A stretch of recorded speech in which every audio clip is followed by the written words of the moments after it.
Hello everyone, welcome back to Ninja prep.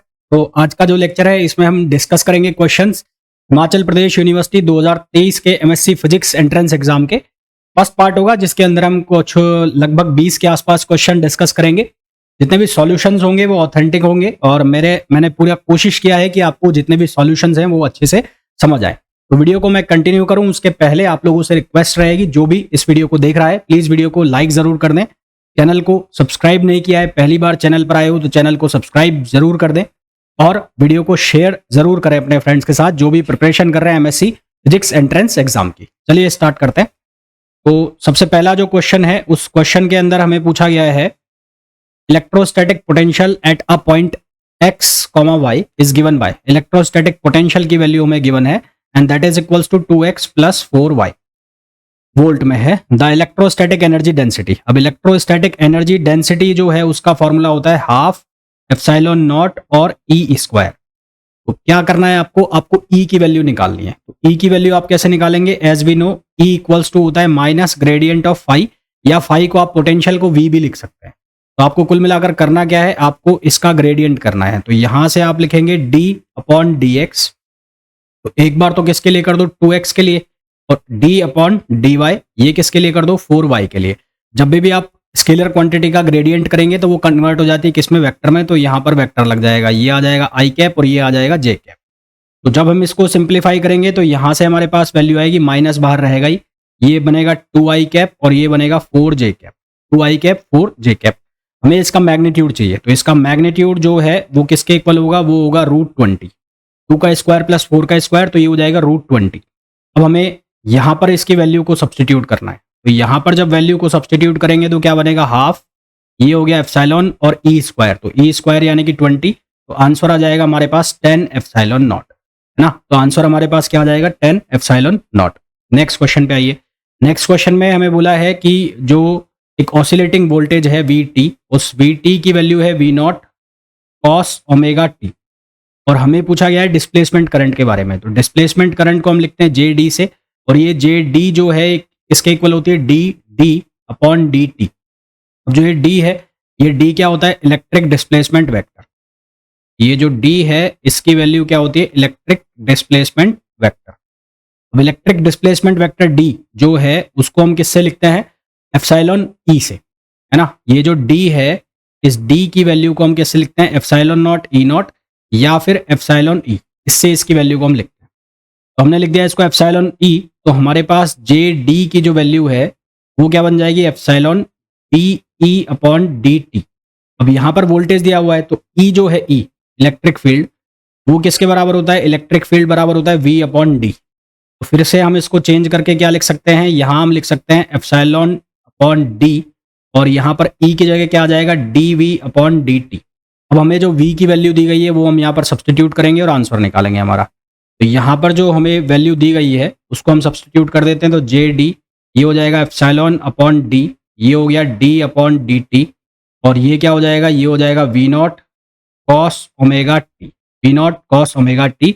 और इसको जब हम सिंप्लीफाई करेंगे तो यहाँ से आंसर बनेगा minus epsilon not V0 upon D omega, और ये हो जाएगा sine omega T, sine omega T. तो आंसर हमारे पास जो आ जाएगा डिस्प्लेसमेंट करंट का वो किसके इक्वल आ जाएगा, minus epsilon not V0 omega upon D sine omega T. Next question पे आ जाइए। नेक्स्ट क्वेश्चन के अंदर हमें बोला गया है इक्विपोटेंशियल सरफेस की वैल्यू हमें गिवन है। तो इक्विपोटेंशियल सरफेस यानी कि पोटेंशियल की वैल्यू हमें गिवन है। तो वी आई की जो वैल्यू है वो हमें गिवन है 4x square plus Y minus 2 square और plus Z square. Electric field निकालना है ओरिजिन के ऊपर। तो इलेक्ट्रिक फील्ड के हमें तीनों कंपोनेंट निकाल लेते हैं। तो सबसे पहले मैं निकाल लेता हूँ ई एक्स।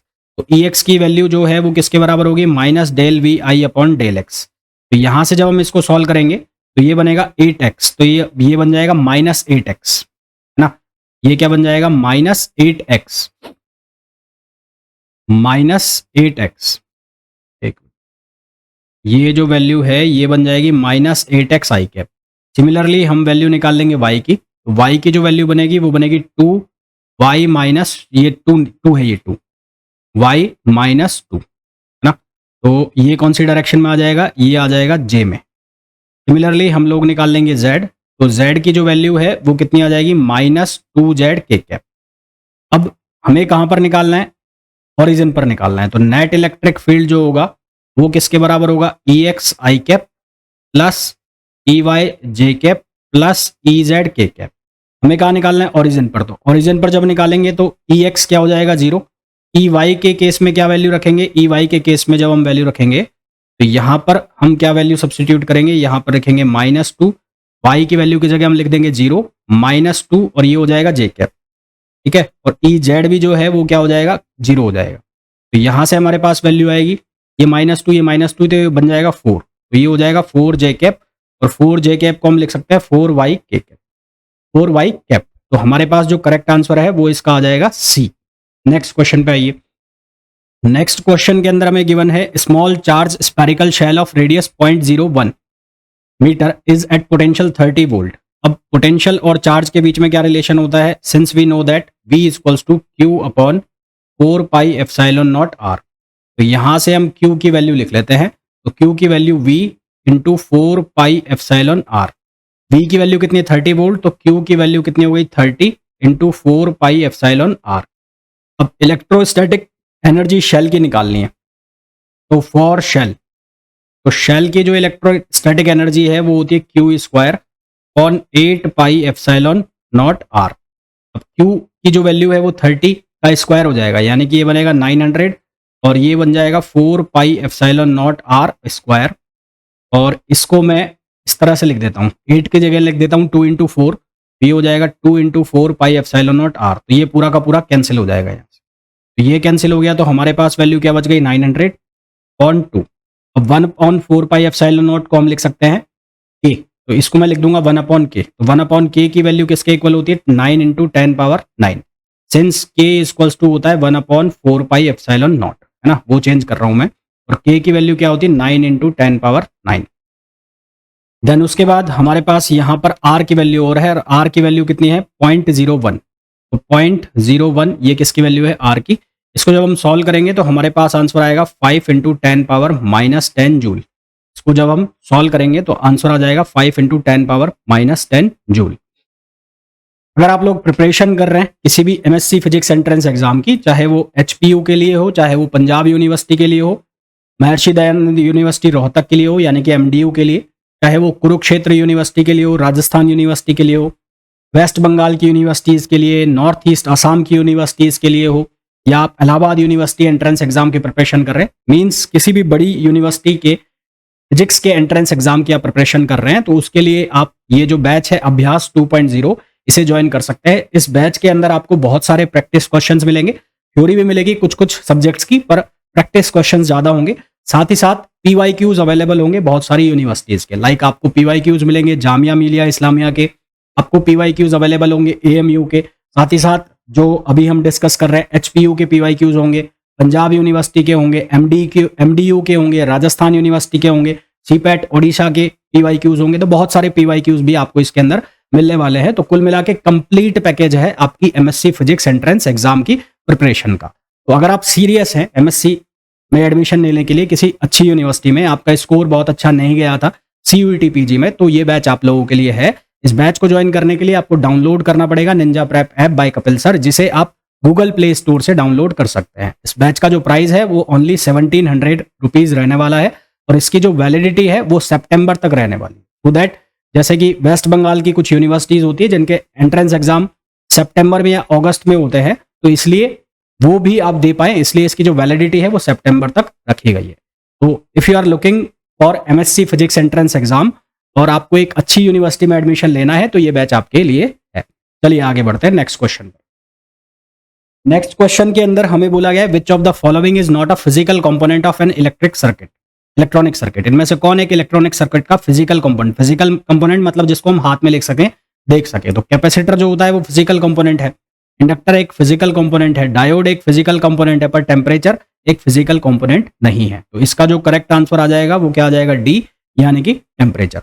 नेक्स्ट क्वेश्चन पे आते हैं।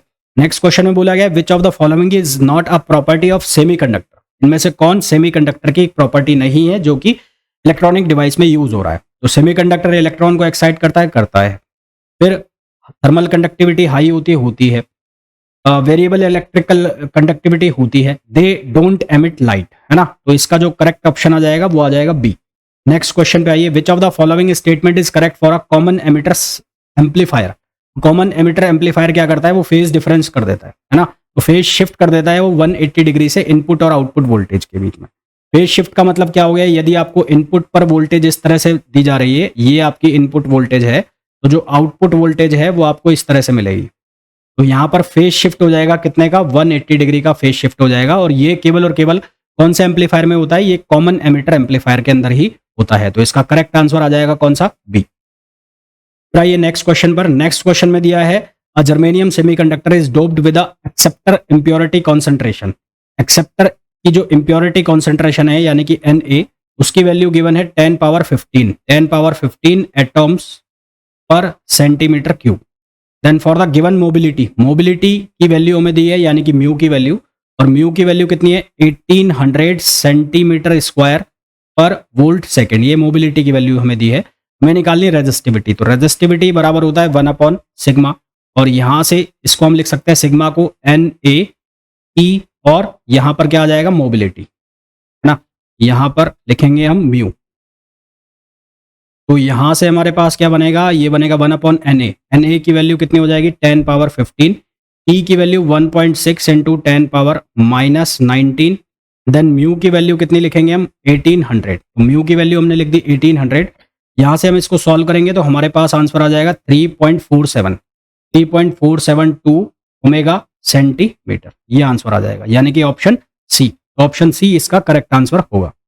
Next question, peak out voltage of a full wave rectifier. Full wave rectifier का पीक आउट वोल्टेज 10 वोल्ट है, इसका डीसी वोल्टेज हमें निकालना है। इसका फॉर्मूला होता है VDC equals to 2V0 upon pi. तो 2V0 की वैल्यू 10 है और पाई की वैल्यू आप रख लो 22/7, तो ये हो जाएगा 14 इंटू 10, 14 इंटू 10 अपॉन 22। इसको जब हम सॉल्व करेंगे तो हमारे पास आंसर आएगा 6.36 वोल्ट, 6.36 वोल्ट। ध्यान रखना कि इस क्वेश्चन को हाफ वेव रेक्टिफायर के फॉर्म में भी पूछा जा सकता है। तो अगर हाफ वेव रेक्टिफायर होगा तो ये फॉर्मूला चेंज हो जाएगा, अगर हाफ वेव रेक्टिफायर होगा तो ये फॉर्मूला जो है वो चेंज हो जाएगा। नेक्स्ट क्वेश्चन पे आइए। नेक्स्ट क्वेश्चन जो है वो है स्टैटिस्टिकल मैकेनिक्स का। यहां पर हमें पूछा गया है कि एक स्फीयर सरफेस है, स्फेरिकल सरफेस है, तो स्फेरिकल सरफेस है, उस पर कोई पार्टिकल है, तो उसके लिए जो डिग्री ऑफ फ्रीडम होता है, उसके लिए जो डिग्री ऑफ फ्रीडम होता है 2, है ना। और according to equipartition energy, according to equipartition energy,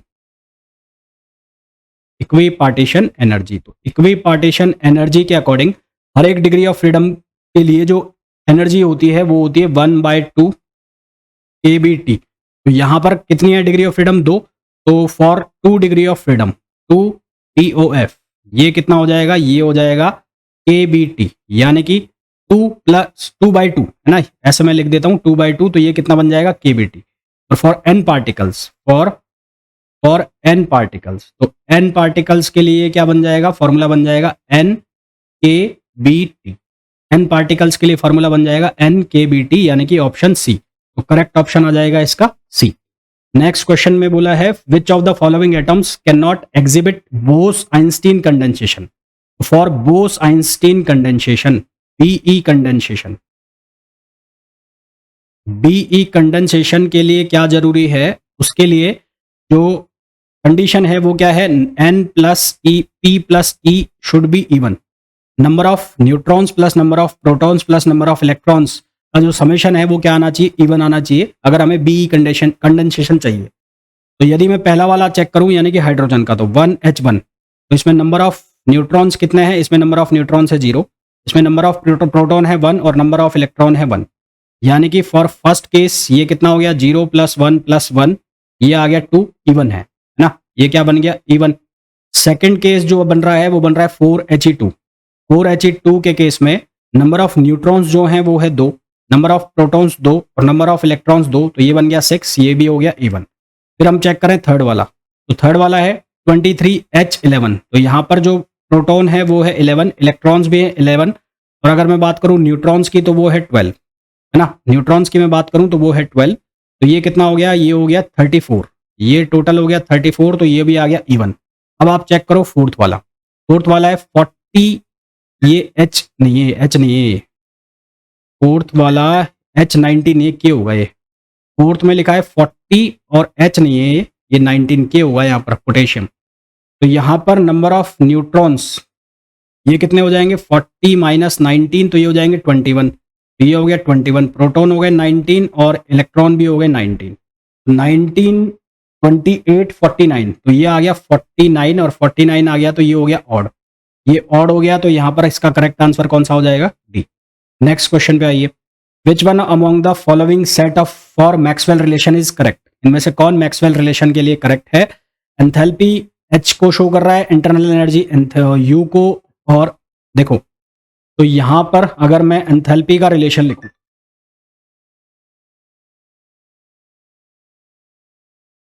अगर मैं रिलेशन लिखता हूं एंथैल्पी का, तो डी एच इक्वल्स टू होता है T D S plus VDP, VDP.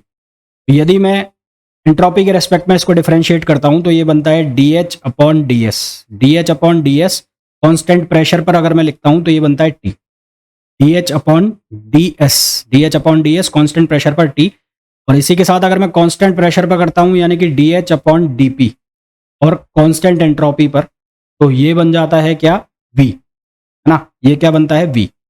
तो D H upon D S constant pressure T और D H upon D P constant entropy V, तो इसका मतलब करेक्ट ऑप्शन कौन सा आ गया, बी करेक्ट ऑप्शन आ गया।